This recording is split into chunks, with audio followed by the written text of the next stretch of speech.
Well, hello to all my friends out there on the interwebs who love miniatures. I am Dakian. It is a Monday, and I'm here to ramble.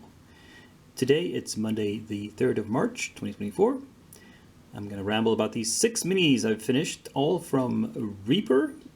A little bit different. These two with the integrated bases in the front are Reaper Bones. We have the latest bonus model, the elusive Weasel Mancer, and just some random hobbits. And yeah, not much to say about them. Then we have these sort of ancient, these are metal minis, and I painted them all with bronze armor because I think they might be used in our Glanthan game in RuneQuest. This one doesn't have that much armor or weapons, it's just the knife that's kind of bronze instead of steel. This one is interesting because this is the first time I have painted a miniature with a base that I printed on my 3D printer. You can sort of see the texture underneath. Now, if you look closely at the stone top of the stones here, you'll see they have kind of a gribbly texture to them, which is, you know, the result of it being the final layer of printing from an FDM printer. So it's very uneven, but you know, it's old stones. I don't think it looks that bad, especially at a slight distance. I think it's quite workable. Then there's 3 more here, not much to say about them. I did standard like dirt and grass bases. This one had a very decorative shield sculpted, so I just painted it. This one had an extremely plain shield, so I put a decal on it. And I put a cow, because I'm thinking she's Orlanthi. She's from a culture that really values their cows. So she might even be in Ernalden, though she is using a sword, not an axe. So that's a kind of a strike against that.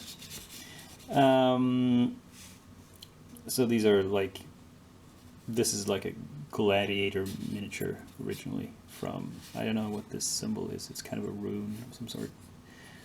But oh well, I think they turned out fine. And as always, still pics at the end for more detail. Let's move on to works in progress. This here is the next batch of minis that I prepped and primed. They just have, I went with a dark reddish brown primer on this because they're going to be in bronze armor, a lot of them. They're going to have darker skin tones, dark hair. So having a dark undercoat seemed like a good idea. And I've also printed a couple more pieces of terrain. We have some defenses against riders. They might look the same. One of them actually is, yes, one of them has some skulls lying there on the base. The other one is just rocks and wooden stakes. Otherwise they're the same, I believe. But it's good to have a little variety. And as you can perhaps tell, oh, the primer is still wet on these. I just recently did this. So gonna let this dry. I usually give it at least 8 hours, like overnight, before I put paint over the primer. And then we'll get rolling on these.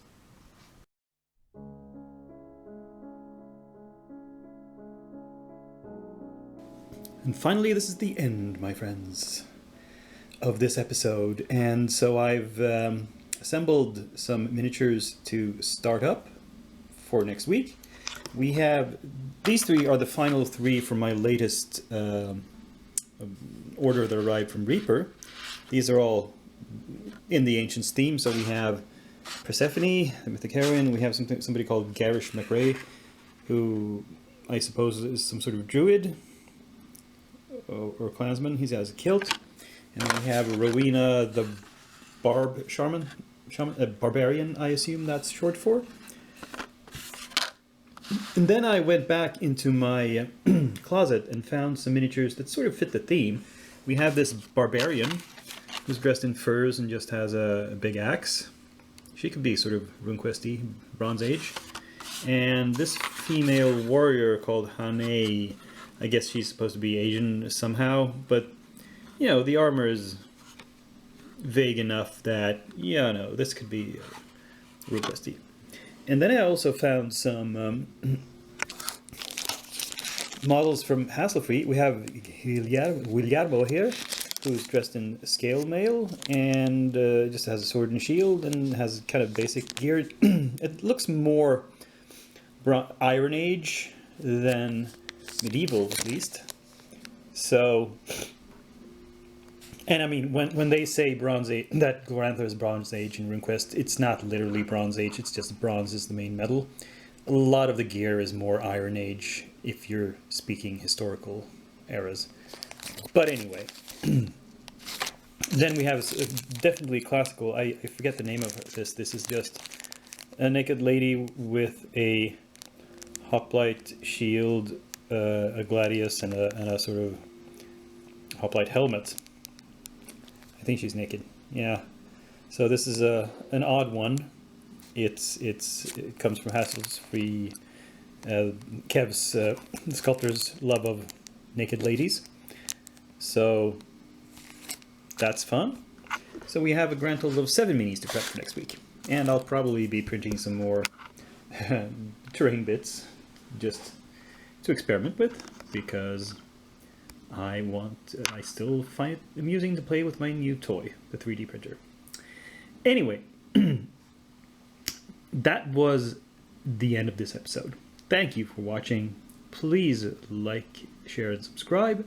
And above all, be back here next week. Same day of the week, same channel, same Dakian. Who's now signing off.